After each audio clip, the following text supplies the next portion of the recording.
नमस्कार साथियों। उत्तर प्रदेश के गांवों में इस वक्त एक अजीब सी हलचल महसूस की जा सकती है। कहीं चौपाल पर चर्चा है, कहीं चाय के दुकान पर बहस, तो कहीं खेत की मेड़ पर खड़े लोग एक ही सवाल दोहराते नजर आ रहे हैं। हर जगह यही चर्चा है कि आखिर आरक्षण में ऐसा क्या बदला कि पंचायत चुनाव अचानक तनाव और नाराजगी का कारण बन गया। जिस पंचायत चुनाव को अब तक लोग लोकतंत्र की सबसे शांत और सरल प्रक्रिया मानते थे, वही चुनाव आज गांवों की राजनीति का सबसे संवेदनशील मुद्दा बन चुका है। ये सिर्फ प्रधान बनने या न बनने की बात नहीं है, बल्कि ये उन उम्मीदों, सपनों और वर्षों की तैयारियों की कहानी है जो एक झटके में डगमगा गईं। जैसे ही पंचायत चुनाव से पहले नई आरक्षण सूची सामने आई, ग्रामीण राजनीति का पूरा समीकरण हिल गया। कई ऐसे गांव जहां वर्षों से ये तय माना जा रहा था कि अगला प्रधान कौन होगा, वहां अचानक सन्नाटा छा गया। जिन घरों में चुनाव की तैयारी पूरी हो चुकी थी, पोस्टर छप चुके थे, समर्थक जुट चुके थे, वहां अब निराशा और असमंजस दिखाई देने लगा। किसी की सीट महिला आरक्षित हो गई, किसी की अनुसूचित जाति में चली गई, कहीं ओबीसी से जनरल हो गई तो कहीं पूरी तरह हाथ से निकल गई। कागजों में ये एक प्रशासनिक प्रक्रिया है, लेकिन जमीन पर यह फैसला सीधे लोगों की भावनाओं से टकराता नजर आया। नाराजगी की पहली और सबसे बड़ी वजह है वर्षों की तैयारी। पंचायत चुनाव अचानक शुरू होने वाला कोई खेल नहीं होता।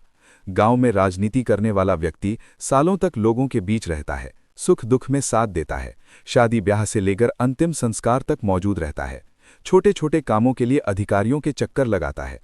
कई लोग तो 5-6 साल पहले से खुद को अगला प्रधान मानकर ही तैयारी में जुट जाते हैं।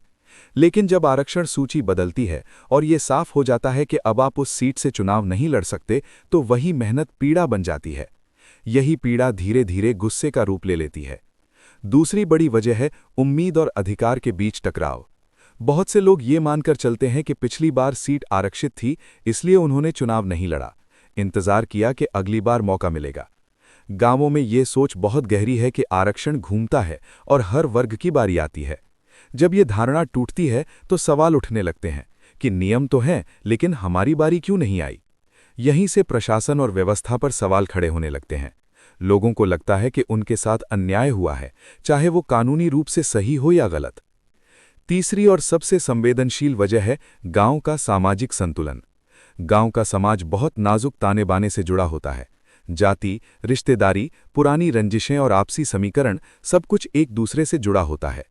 जब किसी एक वर्ग को अचानक ये महसूस होता है कि उसे पीछे धकेल दिया गया है, तो बात सिर्फ चुनाव तक सीमित नहीं रहती। रिश्तों में दरार आती है, सहयोग कम होता है और कभी-कभी गांव स्थायी रूप से बंट जाता है। महिला आरक्षण को लेकर भी अलग तरह की नाराजगी देखने को मिलती है। कागजों में ये महिला सशक्तिकरण का मजबूत उदाहरण है, लेकिन जमीनी हकीकत कई बार जटिल होती है। कई गांवों में पुरुष दावेदार ये सोचकर तैयार बैठे थे कि सीट सामान्य रहेगी। अचानक सीट महिला आरक्षित हो गई और अब उन्हें पत्नी, बहन या बहू को आगे करना पड़ रहा है। कुछ लोग इसे अवसर के रूप में देखते हैं, लेकिन कई इसे मजबूरी और अपमान की तरह महसूस करते हैं। यही विरोधाभास गुस्से को और गहरा करता है। इस नाराजगी को बढ़ाने में अफवाहों की भी बड़ी भूमिका है। सोशल मीडिया और व्हाट्सएप ग्रुपों में अधूरी सूचियां, गलत गणनाएं और मनगढ़ंत बातें तेजी से फैलती हैं। कोई कहता है कि सूची जानबूझकर बदली गई, कोई पैसे लेकर सीटें तय होने की बात करता है, तो कोई इसे सीधी साजिश बताता है। सच क्या है, ये जानने की कोशिश बहुत कम लोग करते हैं। जब अफवाहें सच का रूप ले लेती हैं, तो अविश्वास कई गुना बढ़ जाता है। यहीं से राजनीति की एंट्री होती है। पंचायत चुनाव भले ही पार्टी चिन्ह पर न हो, लेकिन हर राजनीतिक दल जानता है कि यही असली जमीनी परीक्षा है। आरक्षण से पैदा हुई नाराजगी को कौन अपने पक्ष में मोड़ पाएगा, यही असली सवाल है। कोई इसे सरकार की रणनीति मानता है, कोई प्रशासनिक मजबूरी, लेकिन आम ग्रामीण इसे अपने फायदे और नुकसान के नजरिए से देखता है। हालांकि इस तस्वीर का दूसरा पहलू भी है। कुछ ऐसे वर्ग हैं जिन्हें पहली बार मौका मिलता दिख रहा है।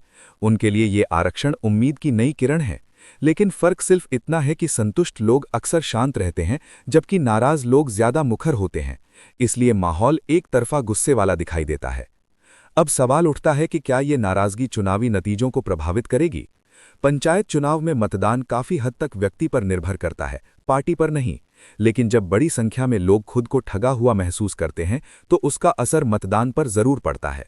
कहीं विरोध में वोट पड़ते हैं, कहीं लोग उदासीन हो जाते हैं और कहीं लोग चुनाव से दूरी बना लेते हैं। यही लोकतंत्र के लिए सबसे बड़ा खतरा है।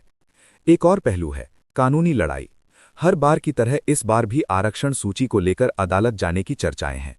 कुछ लोग उम्मीद लगाए बैठे हैं कि चुनाव से पहले स्थिति बदलेगी, लेकिन कानूनी प्रक्रिया लंबी होती है और अनिश्चितता नाराजगी को और बढ़ा देती है। सबसे बड़ा सवाल ये है कि क्या सरकार और प्रशासन इस नाराजगी को कम कर सकते हैं। यहाँ संवाद की कमी सबसे बड़ी समस्या बनकर सामने आती है। अगर गांवों में सरल भाषा में ये समझाया जाए कि आरक्षण कैसे तय होता है, किस आधार पर बदलता है और इसकी सीमाएं क्या हैं, तो शायद नाराजगी कुछ हद तक कम हो। आखिर में बात लोकतंत्र पर आकर टिकती है।